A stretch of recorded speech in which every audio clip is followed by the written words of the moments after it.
c'est ce qu'il y a de plus frais, la cabale, la fraude.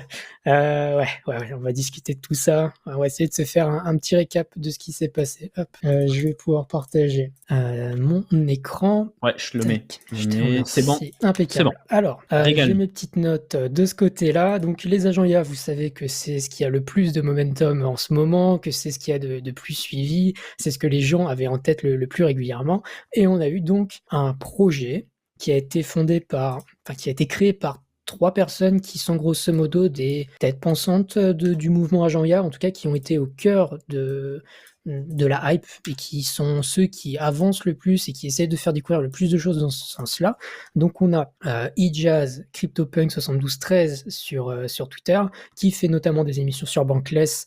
On y reviendra un petit peu plus tard aussi. Donc il y avait lui, il y a Ropirito, qui est encore quelqu'un qui a développé plein de choses autour des agents IA, quelqu'un de fondamentalement bon dans cet écosystème.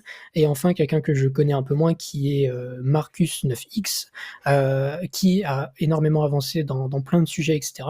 Ils se sont associés pour créer iAccelerate. iAccelerate, c'est quoi? C'est une DAO qui est censée avancer dans le développement des agents IA, investir dans des agents IA, faire en sorte que l'écosystème Web3 agents IA avance plus vite, plus fort, avec plein d'outils. Donc, il y avait une levée de fonds pour justement commencer la sale, enfin en tout cas que le projet commence avec des premiers fonds, qui se passaient sur un site où on peut avoir des DAO qui se créent, voilà, qui c'est un genre de pump down fund des DAO où des gens peuvent se regrouper, donner des fonds, etc., etc. Ce qui s'est passé, c'est que cette sale, elle était whitelist. Donc, c'est-à-dire que si vous vouliez pour avoir une allocation, il fallait que quelqu'un vous donne un référal pour pouvoir mettre 0,5, 1 sol, 5 sols, etc., etc. Sauf que ce qui s'est passé, et pour ça, on a le superbe dashboard qui a été fait par quelqu'un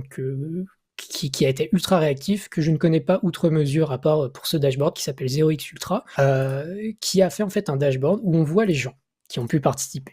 Et ce qui s'est passé, vu que c'était du référal et que grosso modo, en fait ce qui s'est passé, c'est qu'il y a eu que des influx qui ont pu rentrer. On a fait croquer les copains, puis les copains des copains, puis les copains des copains des copains des copains. Ce qui s'est passé, c'est qu'en fait, on s'est retrouvé avec du coup les 3 fondateurs, les amis, etc. Et quand vous prenez la liste des gens, il n'y a pas un seul mec en dessous des 10K abonnés. C'est que des influenceurs, des KOL, et des gens qui font du travail très bon. Ou c'est même pas une question de ça, c'est des influenceurs. Ce qui du coup a fait monter une énorme mayonnaise. Parce que, évidemment, tous les influenceurs ont commencé à en parler, tout le monde était en train de retweeter, dire